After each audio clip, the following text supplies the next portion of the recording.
Felly, dros yr wythnosau diwethaf, dwi ar y cyd gyda hwyluswyr ffantastig eraill sydd wedi bod gyda fi, wedi bod ar draws ysgolion a cholegau addysg pellach o gwmpas Cymru, sôn am caniatad, Cydsynio, Perthnasau iach a beth yw cyfeillgarwch iddyn nhw fel bobl ifanc.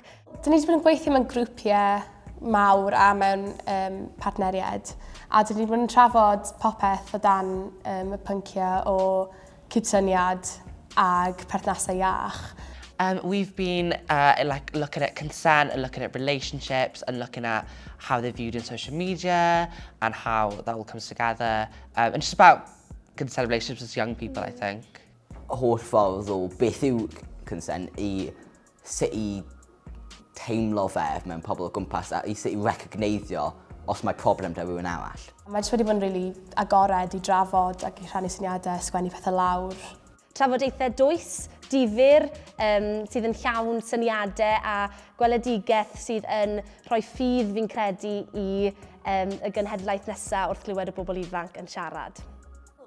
Dwi'n meddwl achos fod e'n topic sydd wedi bod yn eitha taboo, enwedig tra fy ni'n tyfu lan. Ond wedyn mae'n cenhedlaeth ni sy'n yn cymryd ac yn wneud e'n fwy o peth naturiol. A dwi'n meddwl fod e'n mynd I fod yn really fanteisiol I ni allu weld barn ni a storiau ni ar llwyfan. A mae'n gallu helpu ti wneud decisions da yn yr dyfodol a wneud yn siŵr bod ti'n saff. Ie, mae fe'n really wych bod ni'n gallu cael y cyfle yma I siarad amdano hyn. Especially bod ni ddim wedi cael really'r addysg yna'n tyfu fyny.